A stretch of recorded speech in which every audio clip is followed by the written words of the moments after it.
Subscribe to this podcast to get exclusive access to the after show Shooting the Breeze. Welcome to the Cool Explorations podcast. I'm your host, Tony Peters. Today, we will be talking to Dr. Tanya Paynter, and she's had some health struggles throughout her life, and God has still helped her get through those health struggles. And we'll also discuss her, not only her journey, but her switch from being a normal doctor to being a naturopathic doctor and what that has been like. As well, she'll discuss just how to deal with some of these health issues that you might have. So today, we on the Cool Explorations podcast have a special guest. We have Dr. Tanya Paynter. Is that how you pronounce your last name? Yes, sir. Perfect. So why don't you start off by just telling us a little bit about yourself and what you are doing right now? Sure. So as you mentioned, my name is Tanya Paynter. I'm a naturopathic doctor, and currently I've been in practice for about a decade now, and I'm currently specializing in helping women with chronic migraines to learn how to control them so that they can basically learn to or get their lives back, And so, I mean, how much do you want to know about my past? Just how I got into this, or? Yeah. Basically, the rundown of how you got into your being a doctor and what inspired that. Yeah, it actually starts way back in fourth grade. I remember sitting in my little desk and having an outline of the human body and just being fascinated of all the different systems that were working in there. And from that day on, I knew I wanted to be a doctor. So that was kind of always the plan. I didn't know anything about naturopathic medicine until right before I was applying for med school. And my mom had told me, hey, there's this thing called naturopathic doctor. Have you ever heard of that? And I was like, no, what is that? And basically, it was the exact kind of medicine that I loved to do. I loved to kind of dig to understand what was going wrong with people and understanding what was out of balance so that you could actually bring your health back instead of just taking a bunch of medications that never really jived with me. And that's what we as naturopathic doctors do, is we really dig down to the source and kind of look at the person as a whole instead of individual parts, and really understand, why is it not all working together well? What's going on that's causing these symptoms? So I kind of think of us as, medical detectives, right? We're really trying to dig in for that cause. And so that just kind of led me down the path of, applying to naturopathic medical school, and then going through naturopathic medical school and coming out the other side. And then mixed into that was also the self-motivation that was there because of the chronic headaches and migraines that I was suffering. So that's kind of what drove me to, doing what I'm doing now. Yeah, and I think that's really cool that you were originally focusing on, you were going to go into like your traditional doctor, and then there's that naturopathic shift, and God kind of guides us in those ways and those paths and through our own Absolutely. struggles, like with your migraines. So that is really, really cool to see. Could you tell us a little bit about your testimony? How did you come to know God, and what is God currently doing in your life? Oh my gosh, so much. So I've been raised as a Christian my whole life, but we never really went to church. I remember going to Sunday school a little bit when I was younger. But my mom basically kind of almost self-taught everything, and we moved around a lot. So we never had an established church. And I never really understood how important that was until just recently. At college, I would join local Bible studies, and I was part of a discipleship there at the University of Washington, where I went to undergrad. And then during that period of time, particular group, and really kind of put me off of the idea of religion and in general, and Christianity in particular. I still always followed God. But the idea of having to follow God under somebody else's direction didn't sit right with me. And I kind of butted heads a little bit with the organization I was in, to the point where I was uninvited to the missionary trip that we were planning for. And because I wouldn't follow their specific ideas of what that should look like. Which ultimately, actually looking back on it, comes down to money, right? They wanted me to gather money in a certain way that I didn't feel right about. And So anyway, long story short, that kind of pushed me away from wanting to kind of pursue the church. And I just wanted to have my own relationship with Jesus. And so I did, but as anybody who's tried that knows, the community is so important, right? Because it's really easy when you're on your own to just kind of, and then you become that lukewarm Christian, right? And so that's where I went through medical school. It was kind of that way. And then I started really feeling attacked by people who didn't follow my same beliefs. And, I was over in Seattle, and there's a lot of negativity against the Christian religion, at least in the community that I was in. And I was feeling that. And that actually, believe it or not, kind of pushed me more towards him, and started standing up for him. And so that kind of brought me back to him closer, and started exploring the Bible a little bit more and what it really meant, and changing my idea of, because I had kind of gotten away a little bit from Christianity per se, and I was more of like, well, there's a little truth to Buddhism, and there's a little truth to this and a little truth to that, and we can put it all together. And so I can see now, looking back, like I was really getting the waters muddied, and, really kind of falling away from the biblical teaching. So fast forward to around 2018, this is where he really stepped up into my life in a major way. And I was scrolling through Facebook one day. I was becoming a little restless at the clinic that I was at. There was just a lot of stuff going on, a lot of political things and stuff that I wasn't really enjoying anymore. And around that time, he pulled this random ad I never click on those things, right? But I clicked on this particular ad, and within a day I was enrolled in this course that I paid thousands of dollars for, which is also very not like me. But I just felt so driven to do this. Like, there's so much a purpose to this. And I didn't even know why I was doing it, but I was like, okay, well, I just feel like this is something I have to do. And it was basically how to create an online course for a particular illness or health coaching program or whatever.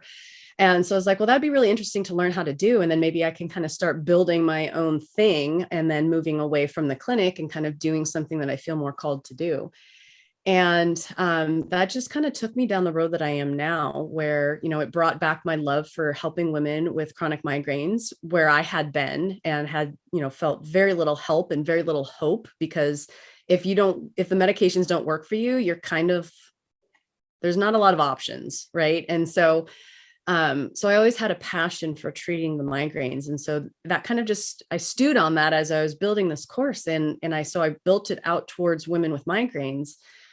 And then it just kind of went from there. And, the more that he was showing me that this is the purpose that he has for me, the more I started growing closer to him.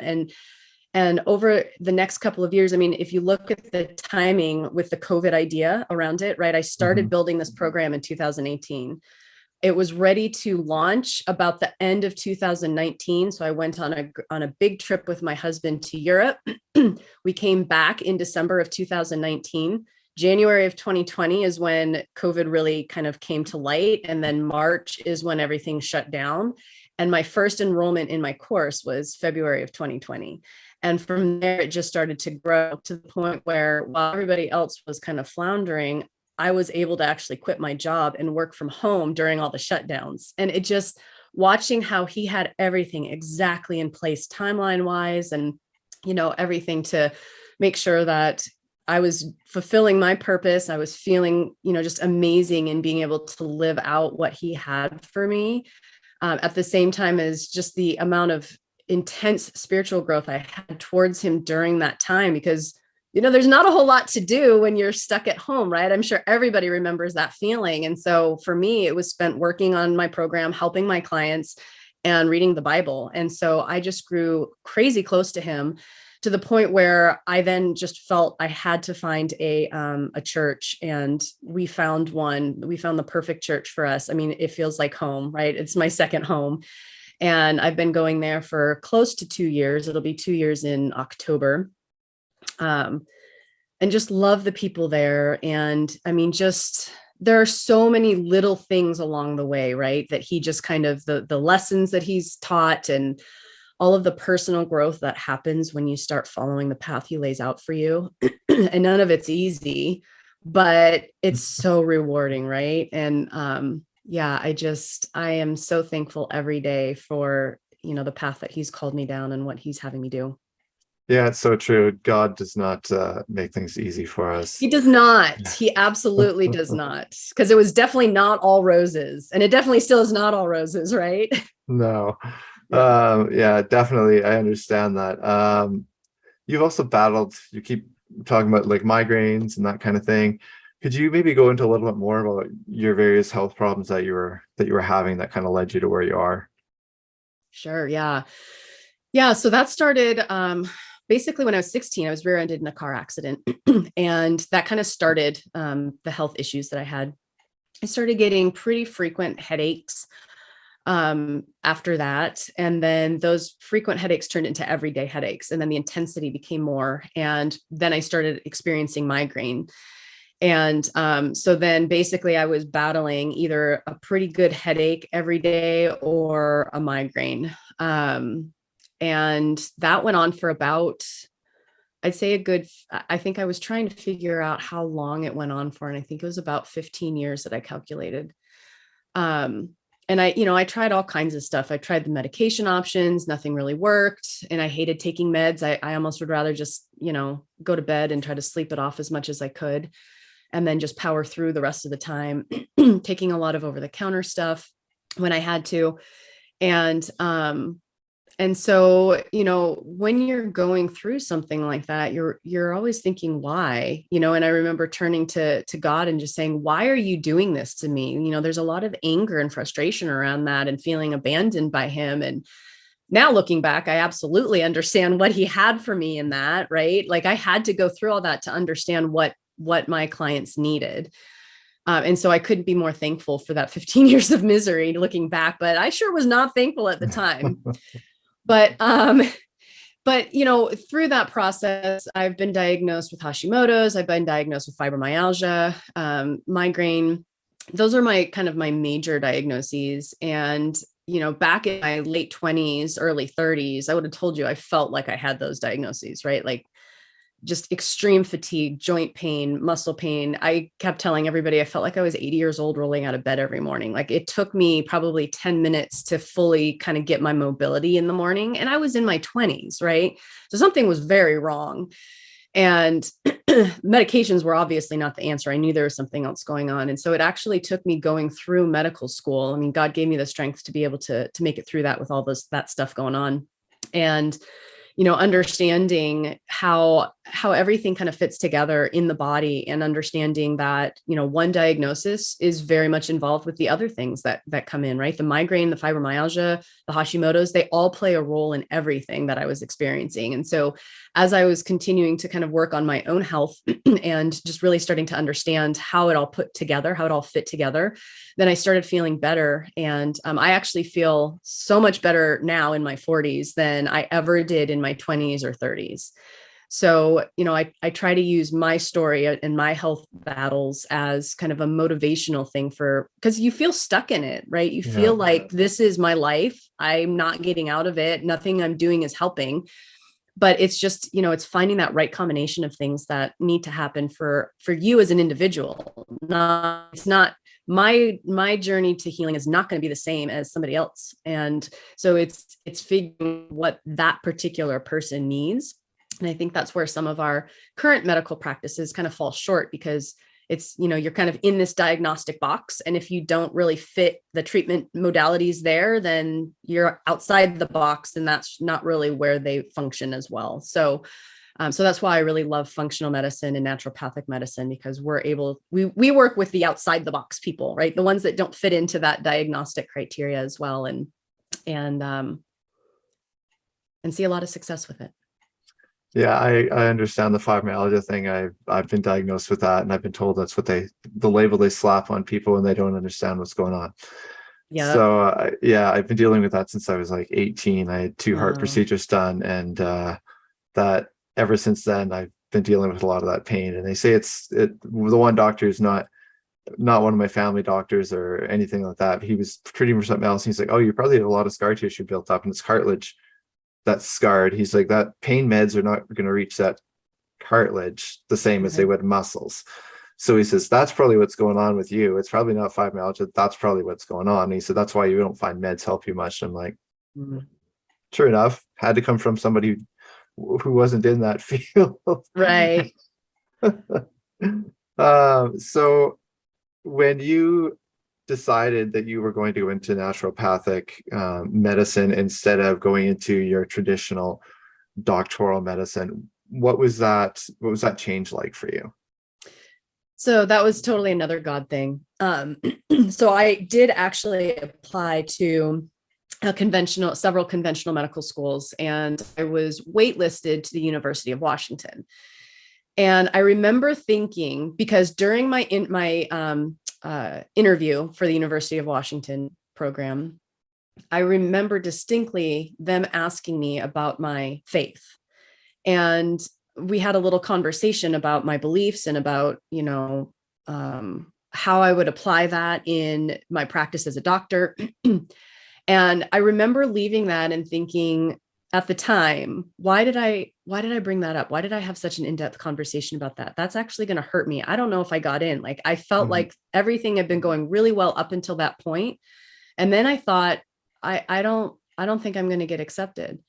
And anyway, then I was, I got the notification that I was waitlisted, and then I ended up not making it in that year. So I would have to go through the entire process again, which means that I didn't get accepted into conventional medicine. And at the time I was, really upset because that was my dream. But then a couple of years later, when I started the reapplication process, is when I found out about naturopathic medicine. And the whole process was ridiculously easy from start to finish. And it just, when he wants you down a certain path, he makes the path he wants you to go down pretty easy and pretty clear. And that's kind of where I felt it was. It was like the other one, there was a lot of anxiety around it and a lot of fear and a lot of, oh my gosh, this is my future, and, a lot of that. And with the naturopathic application, there was, I made this trip back out to Seattle, and it just was an enjoyable time, and there was no stress. I wasn't concerned or worried about that. The interview it was just a completely different experience. And so, I felt very clearly, this is where I'm supposed to be. And there was a reason that I brought up, God, and had that conversation, and I wasn't accepted to that conventional medical school. And I could not, I thank him every day for that. I thank him so much that he brought me down the path of where I am now. Yeah, and God does. He pushes us in different ways, and he's like, I'm slamming this door shut in your face, and it's maybe what you want, but that's not what I want. That's exactly right. How many times do we have to learn that lesson? Exactly. And that's where prayer and Bible reading comes in so much. It's just being able to have that communication with God and allow God to kind of guide you in those ways, and trying to listen to what he has to say. Yeah, because God will speak to you. Absolutely. And that's one of the prayers that I always try. I tell him what I want, but I always end it, your will be done. And, let me know that this is what you want, and that I'm, it's not always easy to actually accept it when it comes, sometimes when you really have a vision of something different. And he's like, that's not it. Dang it. Yeah, I had that with I've had a few opportunities lately where it's like, okay, well, this looks like something that would be really, really good, and I can do a lot of work for God, and then it just kind of fizzles out and nothing happens with it, and I'm just like, okay, all right, well, what else you got for me? Yep. What's next? And I was actually just at a praise and worship thing held for a Bible camp that my kids are going to, but it was a fundraising for the Bible camp just this past weekend. And afterwards, when I heard them speak, I just felt this push, like, you should go talk to them, go talk to this guy. And so I went and talked to one of their head of their board of directors, and I'm like, you know what, I'd like to do some focus on your Bible camp and giving the Bible camp some time that they need. And I'm like, I would like to send me some audio testimonies, but I know I don't have time for interviews right now with a lot of them because I'm booked up solid. But I mean, send me some testimonies, and then we'll do interviews with like Ty Hunter. He's a big country singer actually around here. We'll do an interview with him. I'll squeeze him in, and just the rest of them, I'll just post their testimonies, and they can reach people and give you focus. And then afterwards, he's like, go talk to Ty. Go talk to him. He's trying to start up an arts program for the Bible camp. You'd probably be a perfect fit because I do music writing as well as make jewelry. So he's like, you'd probably be a perfect fit. I think Ty would want to talk to you. So I'm like, okay. And so I went over and talked to him, and now he's like, yeah, I'd like to get you involved with the Bible camp thing. He's like, I'm not sure if that'll happen this summer or next summer, but my son was really excited about it because he's going to the Bible camp. Awesome. But I'm like, okay, well, God just presented something to me, just like that little nudge. Go talk to them. It's amazing how just the smallest thing, you're like, all right. And then it leads to some big opportunities, doesn't it? I just love how he works that way. Yeah. And I've learned to but it's never the ones that you expect, right? No, it's never the ones exactly. you think are going to be amazing. Yeah. Well, and I've just learned that, when you get that little nudge to, reach out in Olive Branch, whether it's just shooting an email out, and if nothing happens with it, then nothing happens with it. Obviously, it wasn't what God wanted. But if I feel a little nudge, I'm like, I'm going to pursue that and give God the opportunity to make that work. Yeah. And life is definitely easier when you do follow the way God wants you to go. It's so much easier. Yeah, there's still hurdles and challenges, but a lot of those are blessings, like you've discovered in the past. So they end up being blessings and just things that God's been like, look back. And with all my own childhood trauma, I was molested twice as a child, and I had a lot of abandonment issues with my own mother. And it's just those experiences were hard for me for so many years, but I've come to the point now where I'm just like, I can help other people. Like it gives me empathy. I can help other people with my own testimony, my experiences. And there's another PTSD organization that's actually like, you should be a speaker for us. I'm like, I never considered that. So we'll see if something happens with that. But like, I never considered it. And, and he's like, I want to put you at the top of my list of speakers. I'm like, oh, okay. Well, that's cool. I guess, God, if this is what you want, then I guess that's what I'll do. So throughout your health journey, and how that kind of guided you into your naturopathic, and now you're starting this business. Can you explain a little bit more about what you do in the business and how how the impact you've seen on people through that? Sure. Yeah. So, it's the way that it's kind of evolved is it's a kind of a 12-week kind of, everybody goes through this same process, right? All of the building blocks to health. If you've ever heard that term, kind of the diet, the healthy diet, and what does that look like specifically for somebody with migraines? What does a healthy sleep pattern look like? What does stress management look like? What does hydration look like? All in the lens of somebody with migraine. And so we kind of work on all the basics. A lot of people are fairly familiar with what they should be doing, but not exactly what that means and how that looks in the day-to-day. So we've kind of broken it down so that people actually can take just these small steps that are going to get them into those habits that they need to have established, right? So everybody does that. And then there's the individual part, because, migraine is such an individual condition. I don't like calling it a disease. I mean, some people, I guess, it is classified as a disease, but it's a condition where something's off in our body, right? And so the symptoms that are experienced are migraine, are, the pain and the fatigue and everything that comes with that. That's the way, at least, that I think of it. And so then as they're kind of going through the basics for the first 12 weeks, they're really starting to pay attention to what their body is telling them.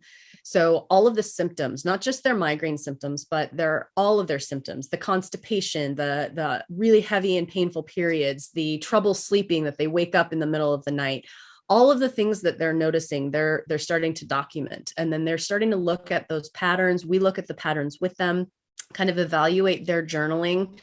so that we can kind of start picking out, all right, well, when we see somebody waking at 3 a.m. every morning, there's actually a handful of things that are kind of the big red flags that we want to rule out first, right? So we kind of run through down the list personally, my team and I do. We run through that list of, all right, this, and this can be causing that 3 a.m. wake up. Let's make sure that we take a look at this, and this, and then we kind of give that feedback back to the client. And then they start to kind of more specifically hone in on those specific areas. Yes, no, maybe, I don't know. And then, so we're constantly kind of narrowing things down and understanding how their body is working. We're doing comprehensive lab testing on them, salivary, urinary, and blood testing. So we're really getting a wide understanding of what their body biochemistry is doing, their nutrient deficiencies, things like that. And then we're also looking at those labs through a migraine lens. So part of the problem with chronic migraine is that there are a bunch of studies that show that the normal reference range for labs are not the same for somebody with migraine. A good example of that would be thyroid.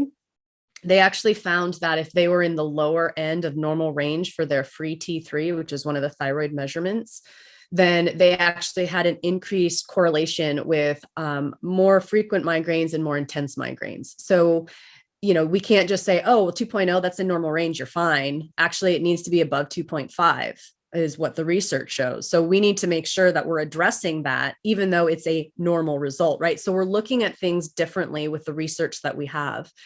And then we're kind of building that individual plan in that second 3 months that we work with our clients. So the first is kind of, again, more observation and kind of working on the basics. And then the second 3 months is really, we've honed in where the major problem areas are for a particular person. And then we start working on those areas and kind of bringing them out. And we actually, with this process, we have about it for those that by the time they're done working with us, we have an average of 91% reduction in their migraines. And these are women that struggle with 15 plus migraine days, 15 to 30 migraine days a month, right? So we're not talking about somebody that has 1 or 2 migraines. We're talking about more days than not, they have migraine pain. So, I mean, it's really, really effective, but it is work. I mean, we have to work to take care of our bodies.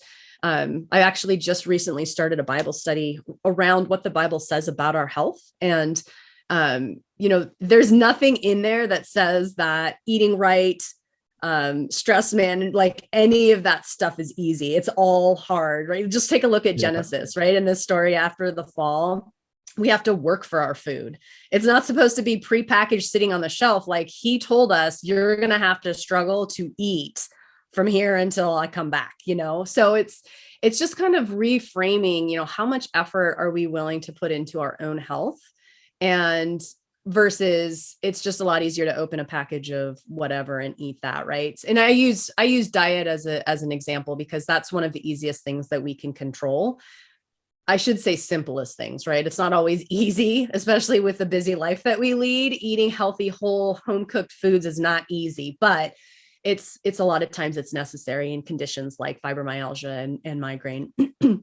So we really, do that kind of a combination of group work and individual work with them. And one of the things that I was a little leery about working with this kind of medium, doing everything virtual like this and in kind of a group setting, but then also an individual setting. I was familiar with the one-to-one individual stuff, but the group, I'm like, how is this going to work with migraine? And man, one of the best, the things that I hear the most often from my clients that their favorite aspect or one of their favorite aspects of the program was the community, because they finally, for the first time in their journey on dealing with their migraine, they had other women who were going through the exact same thing. They could post a win that everybody else would be like, what are you talking about? And, but our community would be like, that is so freaking amazing. We'd get super excited on just those little things. And they've never had that before. So just being a part of that, and everybody is so open and wanting to help each other. They're like that's one of their favorite things. And it's just so cool to see them kind of talking to each other and sharing the things that they've learned through the program with each other and with people that are just starting, and just that sense of camaraderie that, comes together with being in a group of people that have experienced or are experiencing the same things that you are. So it's really great. And that's where I love the testimonies things, because it's what one person may find doesn't reach them, the next person finds, reaches them. And that's the exact kind of thing you're talking about with the health stuff. And Yeah. with my own health journey, I definitely had a lot of migraines. Mm. And with my fibromyalgia, and they're like, well, it's the pain you're going through with your ribs and all that and your muscles, that's causing your migraines. And I'm just like, well, I just had to learn I need to sleep properly. I do wake up more tired usually than when I went to bed, but it takes me a bit to snap out of sleep. But Ugh. also drinking a lot. Like I've always got my water bottle with me. Yep. And watching food labels, like when I'm eating, I don't eat anything with MSG in it, Yep. because I know that affects me. Yep. And fresh vegetables, sadly, I can't do fresh vegetables. I have to eat cooked Oh, vegetables, but I make sure I get those vegetables in. And we always, like, everything for us is handmade, unless it's like a chicken nugget meal, or every once in a while we'll just pull out the I chicken mean, nuggets. we all have to do that every once in a while, right? I mean, we still get to live. Yeah. Well, and same with and dairy. That's another thing. Yeah. I have to avoid dairy and pork. Every once in a while I'll have bacon, and then I'm always reminded of why I don't Why eat you don't do bacon. bacon?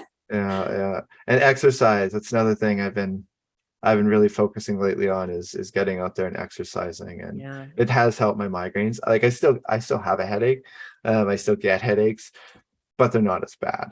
Yeah. And Tylenol's my friend. Yeah. I take that every morning, two Tylenols, and sometimes in the afternoon. But you do what you got to get through. And like you said, you just gotta watch the different areas. And I've done a Yep. lot of that on my own, because the doctors, well, traditional medicine, they don't really cover that stuff.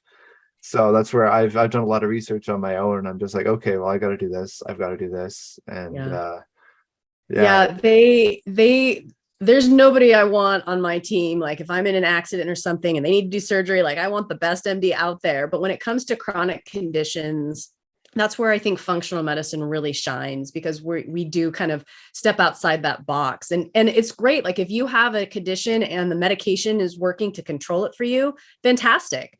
But then there's, the other 50% of the population where that's not the case. And that's kind of where functional medicine can really step in and kind of help kind of figure things out so that you're doing the right things for your particular body.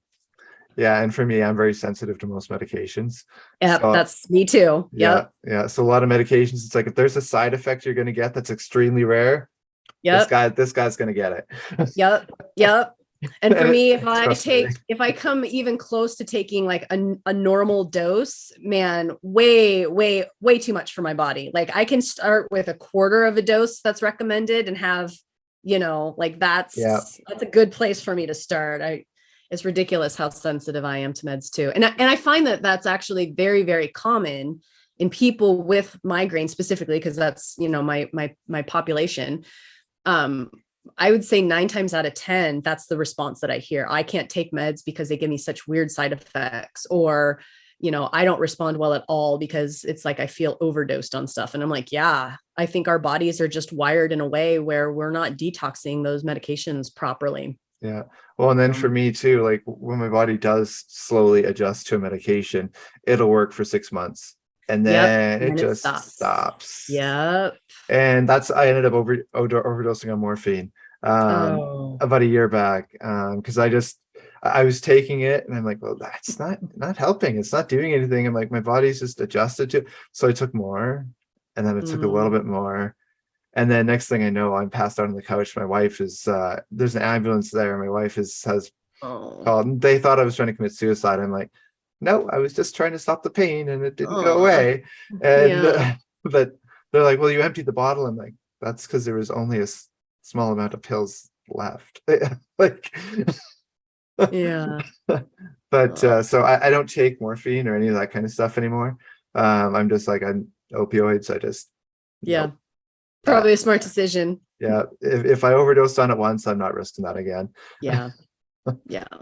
But yeah, so I respect a lot of what you do there, just because of my own experiences with that. And that's why I was kind of interested when you came up on my interview list. I'm like, that is really cool, because I said that I think I'm gonna get a lot out of this. So what advice would you have for someone who's out there battling migraines right now? and doctors aren't able to help them? Yeah. Well, one of the first things that I would say is see if you have a functional medicine or naturopathic doctor in your area. If you haven't explored that option yet, in a lot of cases, you don't have to have a specialist. You can, we're not given any extra training in headaches or anything like that. But since we do approach things from a different approach as far as all the systems together, they're going to do a thorough intake of all of your lab work, and they're going to look at it through optimal. It might not be optimal for migraine, but they're going to make sure that your iron level and your magnesium and your calcium and all of those things are in that optimal range. They're going to be taking a full look at your hormones and making sure those are in optimal ranges, right? They're going to be looking at not just normal, but optimal. And so just working on kind of getting those imbalances back in place can make huge strides towards feeling a whole heck of a lot better. One very, very common thing that I see with the migraine population and fibromyalgia, I find a huge link between fibromyalgia and migraine, right? A lot of us that have migraines also have a fibromyalgia diagnosis, or if we are not officially diagnosed, we could be very easily, right? Yeah. And both of those conditions, we see a common pattern of low cortisol levels. So this is something that I like everybody that is listening or that follows me understanding how to properly test cortisol and what that means for them in their body.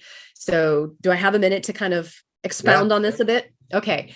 So cortisol is our stress hormone. It's also our natural awake hormone, right? So first thing in the morning when we get up, we should have a spike that kind of ideally we jump out of bed and we're ready for the day, right? But as we get older and or as we've been under a lot of stress, we stop feeling that way. Like my 7-year-old, he'll wake up, he'll open his eyes and he'll be like, "Hi, mommy, let's go play." And he jumps out of bed and runs downstairs. I'm like, "Oh my gosh, I need my coffee first." And so, but that is how we're designed to be made. Even as adults, we should be ready to go about our day. Well, what ends up happening, we live such high stress lives and we're go, go, go. We're super busy all the time. And let me tell you, even if you don't feel like you're stressed or that you live a particularly stressful life, we do, right? It's just that maybe we don't acknowledge that stress and what that looks like in ourselves. That was me. It still is me. I still struggle to realize when I'm overdoing stuff until I'm like so exhausted that I can't do anything. I'm like, oh, I probably should have paid a little more attention to that. But so what ends up happening is, when our adrenals, which make cortisol, stop producing the cortisol in the amount that makes us feel good, it's enough to keep us in normal range according to conventional medicine lab numbers. But functionally speaking, we no longer get that pretty spike in the morning. So we're dragging out of bed for a couple of hours. And a lot of people that wake up with those migraines can be from that cortisol deficiency. And then as they're kind of going through the day, they're just always tired. And this was me up until I recognized and addressed this. Just, that bone weariness that you feel, that you just, you do what you have to do and the minimum you have to do because you have zero energy past that, right? I've heard it called, spoons. You only have so many spoons. That's the same idea, is that you have only so much that you can do and then you're out, you're done for the day. Yeah. And so when we functionally test what your cortisol looks like, and this is either through saliva or through urine, that gives us an idea of what your cortisol level is doing throughout the day. And 9 times out of 10, you'll either be in a phase 2 or a phase 3 adrenal fatigue, essentially, is where your adrenals are no longer putting out the amount of cortisol that you need to feel good just through the day. And we also know that cortisol drops are associated with migraine triggers. So when we're having low cortisol levels, we oftentimes we become much more sensitive to pain. We have no energy. All kinds of different things start happening in our body. And so having that screened for properly is very important. So it's not just a blood test in the morning, because 9 times out of 10, that'll come back within the normal range. We're talking about through the day, functional testing, either via urine or saliva. and looking for what is that curve doing? Are you spiking in the morning and then dropping through the day and then kind of tailing off at the end, which is what we should be doing? Or are you kind of flatlined all day long, which is a major problem for all of the things that we've talked about today? So it's really important to assess that in a chronic migraine picture. That's one of the first things that I want to take a look at, is what's going on from that perspective, because like I said, that's a huge underlying factor. And I'd say probably at least 50% of my clients have that phase 3, like flatlined look. And there are things that you can do, some medications and stuff that can actually help. And, in a couple of examples that I have with my clients, literally the day they started taking that medication, which is basically extra cortisol, right? It's the medication version of cortisol. They stopped having migraines. They were having daily migraines. The day they started the prescription, migraines went away. They've been migraine free ever since, right? So it can have that profound of an effect. That's not the majority of cases, but it can, right? So that's one thing that I always like people to be aware of. And again, if you go to your MD, most of the time they're just going to do a morning blood draw. And that's usually, unless you're frankly in a disease state where you have a disease that you don't have enough cortisol that could potentially kill you, then they will say you're fine, like your cortisol level's fine. It's not that. Well, we need to actually look at it through that functional testing, which is looking at how your cortisol is available to your tissues, to the body itself. And that's done through either urine or saliva, how your body is utilizing it. So that's probably one of the biggest things that I like to talk about. And there's a couple of day-to-day things. Like, a lot of people don't realize how important drinking electrolytes are. They know hydration is important and drinking enough water, but we can actually drink too much water through the day. And then that dilutes our electrolytes, which causes imbalances in how our cells are able to work and how our nerves conduct their impulses. And so I usually like to say at least 24 ounces of an electrolyte drink for every, say 50 ounces of water you drink. So half of them should be electrolytes and then half of them should be, just regular water, especially as summer is approaching and we start sweating more. And if you're more active, those kinds of things. So that's something that I think is also really, really important and can make a huge difference in people, just generally speaking. And then the third little tidbit that I'll give is that sugar. So sugar I was just telling my husband, I bought some organic salsa the other day because I just wanted to give it a try. And I didn't closely read the label, my fault, but it had added sugar in it. So I take a bite and I'm like, like, why does this taste so sweet? And I looked at it and sure enough, like the fourth ingredient was sugar. So they put sugar in everything now. And we should not be getting any more than 24 grams of added sugar a day, period. Nobody should. And if you look at like a serving of yogurt, you've hit your added sugar for the day, right? And how many people start their morning with yogurt and granola or something, right? You're getting like 30 to 35 grams of sugar in your yogurt and granola combination. And you think that you're eating healthy, which you're trying to. But again, we just eat too much sugar. And even me, so what I like to do is I like to have my clients track. They don't change anything when they first get started. They just track how much sugar are you eating a day, even if you think you're eating like very low sugar. And they're like, I can't believe I'm getting 60 grams a day. Like, I thought I was doing so good because I'm not eating the cookies and the cake. And I try to make everything, from scratch. And just because they sneak it in, and unless you're super on guard, like I do that, I do kind of an audit, every once in a while. How much sugar am I eating? And it surprises me. I'm often over that 25 milligram or that 25 grams. And I am hyper aware of it, right? So it's super easy for it to just sneak in. 2 little small cookies, they tend to be like your limit for the day. And then you can't have anything besides vegetables and meat for the rest of the day, right? Because otherwise you're getting more sugar. So, and that's not really how we do it, but if you think about it that way. So I just really like people to not, even if you think that you're eating super healthy, super low sugar, you're really aware of it. Just every once in a while, track how much sugar you ate through the day, based on your serving size and what you're eating, and just make sure you are under that 24 milligrams. And I think that you'd be really surprised at how often you're eating more of it than you thought you were because of how much they put in to the foods that we eat. So there you go. A lot of little tidbits for you. Hopefully that's helpful. yeah, hopefully it helps somebody. I know I have friends who have migraines too, so it's something that they can look into. So Yeah. thank you for coming on and for sharing with us. It's been great. It's been very educational and enlightening, even for my own self. So that's wonderful. Good. So thank you again. You're welcome back on anytime. So Absolutely. Thank you, Tony. It's been a pleasure.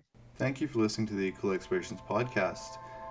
Today we have been just speaking with Dr. Tanya Paynter about her journey with some health struggles and how that has kind of guided her life, and how God has used these to help her help other people. We've also discussed her switch from being a regular doctor to being a naturopathic doctor, and what that change has been like. Well, I have just been blessed with so many people who are requesting to be on the show, and I'm impressed with how many people want to share their testimonies or what they're doing for the Lord right now. If I haven't got back to you, I promise I will get back to you. I look forward to speaking with each of you and interviewing you, and keep tuning into the show. There's lots of new people that are coming on here, and if you're considering wanting to come on the show, just shoot me an email at tpeters745@gmail.com, and I will get back to you.